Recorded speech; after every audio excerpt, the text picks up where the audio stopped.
Assalamualaikum warahmatullahi wabarakatuh. Perkenalkan, nama saya Umul Sahirina Sayan dengan NPM 220610403095. Adapun tujuan saya dari membuat video ini adalah untuk memenuhi tugas dari mata kuliah Instrumen Mekanik Non-Tes. Dan saya akan menjelaskan mengenai interpretasi inventory tugas perkembangan untuk mahasiswa. Nah, untuk angka pertama dari profil kelompok. Nah, dari grafik profil kelompok ini terdiri dari ke-11 aspek dengan rata-rata tingkat capaian perkembangan dan rata-rata tingkat capaian perkembangan siswa secara keseluruhan.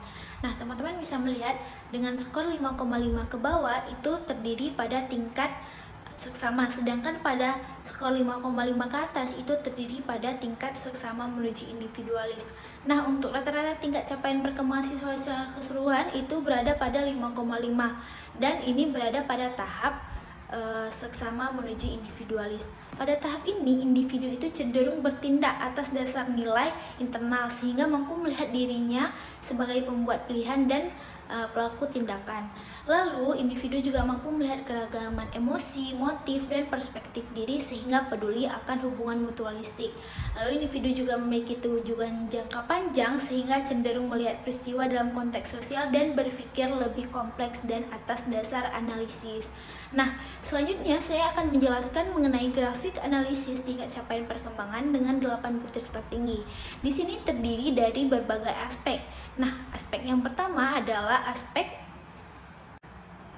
landasan hidup religius, kesadaran tanggung jawab, persiapan diri untuk pernikahan dan berkeluarga. Lalu ada landasan hidup religius lagi, kesadaran bertanggung jawab lagi, dan wawasan dan persiapan karir.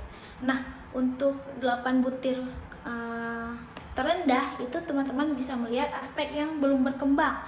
Yang pertama adalah landasan perilaku etis, kemudian perilaku ekonomis, kematangan hubungan dengan teman sebaya, lalu ada juga landasan hidup religius, kematangan intelektual, landasan perilaku etis, dan kesadaran bertanggung jawab. Nah, untuk selanjutnya teman-teman bisa melihat dari grafik profil tingkat capaian perkembangan mahasiswa nomor urut 35 dengan nama Muhammad Gibran Arda, jenis kelamin laki-laki. Dari ke-11 aspek yang dimiliki oleh Muhammad Gibran Arda, skor tertinggi itu jatuh kepada aspek kematangan emosional dengan skor 6,7 dan berada pada tingkat otonomi. Lalu skor terendah itu berada pada aspek kemandirian perilaku ekonomis dengan skor 5,0 dan berada pada tingkat seksama. Nah, untuk rata-rata tingkat capaian perkembangan keseluruhan Muhammad Gibran Arda itu ada pada skor 5,8 yang dimana ini berada pada tingkat seksama menuju individualis. Sekian dari saya, terima kasih. Mohon maaf apabila ada kesalahan. Assalamualaikum warahmatullahi wabarakatuh.